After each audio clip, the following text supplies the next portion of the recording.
رڼا څه شي ده او حقیقت یې څه دی؟ ولې د نړۍ لیدل د رڼا سره تړلي دي؟ او آیا ته پوهېږې چې موږ حقیقي نړۍ نه وینو بلکې د هغه خپره سوې رڼا وینو؟ ښه راغلاست، زه شکیب لبیب یم. په تېره ویډیو کې موږ دا وویل چې انسان هر څه د رڼا په سبب ویني. نن به د رڼا حقیقت وپېژنو. رڼا په حقیقت کې یوه الکترومقناطیسي صفحه ده چې په فضا کې پرته له منځګړي حرکت کوي. دا صفحه دوې برخې لري. اول برېښنایي برخه، دا برخه د برېښنا ځواک تولیدوي.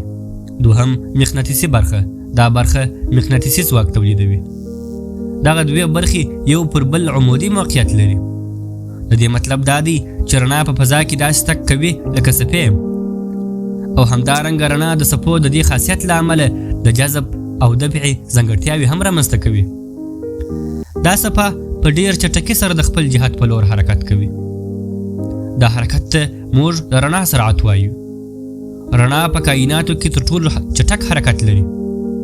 په هره ثانیه کې شاوخوا 3 لکه کیلومتره سفر کوي. یعنی دومره چټکه ده چې په یوه ثانیه کې 7 واره د ځمکې پر کره راګرځي. رڼا د هغه الکترونونو د انرژي څخه تولیدیږي چې ناسا په خپل لوړ مدار پرېږدي. نو لمر ځکه رڼا تولیدوي چې په یوه ثانیه کې میلیونونه الکترونونه خپل لوړ مدار او فشار پرېږدي او هغه اضافه شوې انرژي په رڼا بدلوي. نو اوس څنګه د هر څه لیدل د رڼا سره تړلي دي؟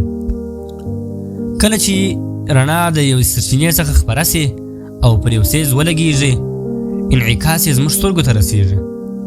نو سترګې د دماغ په وسیله دا رڼا تحلیلوي او پرېکړه کوي چې آیا دا رڼا د کتاب څخه انعکاس شوې ده که د چوکۍ څخه یا یو بل څه څخه. نو په دې وخت کې موږ وایو چې موږ کتاب، چوکۍ یا یو بل څه ولیدل. د همدې امله موږ ویلی سو چې رڼا په حقیقت کې د کائناتو د معلوماتو رسونکی یا مسنجر ده. نو پر همدې اساس موږ د نړۍ حقیقي څیزونه نه ګورو بلکې د هغوی خپره سوې رڼا وینو. ځکه کله چې موږ لمر ګورو په حقیقت کې د هغه 8 دقیقې پخوانۍ رڼا ګورو، او سپوږمۍ موږ ته د 100 ثانیې پخوانی حالت ښیي، او د ملګرو سیاره راته د 100 ملي ثانیو مخکې حالت ښیي. حتی کله چې تاسو دا ویډیو ګورئ دا په حقیقت کې د 100 ملي ثانیو مخکې معلومات ښیي، نه د اوس وخت. نو خلاصه دا ده، نړۍ حقیقي وجود لري، لیکن موږ صرف د نړۍ معلومات د رڼا په مرسته وروسته ګورو. کله چې رڼا پر یو جسم ولګېږي نو 3 حالت خپلوي. لومړی انعکاس کوي، یعنی ځینې جسمونه رڼا منعکسه کوي لکه انداره او سپینه سطحه. دوهم جذب کوي چې یوازې یوه برخه یې انعکاسیږي او هغه رنګونه تولیدوي. مثلا سور رنګ د سرې رڼا د انعکاس په وجه وي، او شین رنګ د شنې رڼا د انعکاس په وجه وي، او پاته ټولې برخې هغه جذب سوي وي. دریم ماتول کوي، ځینې څیزونه رڼا ماتوي او نوی جهت ورکوي لکه اوبه یا شیشهیي هنداره. نو پر همدې اساس د جسمونو رنګونه د څپو د اوږدوالي په وجه دي. مثلا کله چې سپین اصلي رڼا پر یو جسم ولګېږي، که یې بیرته لنډې څپې انعکاس کړي نو شین او آبي رنګ به تولید کړي. نو موږ وایو دا جسم شین یا آبي رنګ لري.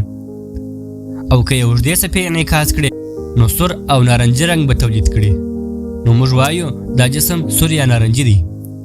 همدا شان هر رنګ ځان ته د څپې اوږدوالي اندازه لري.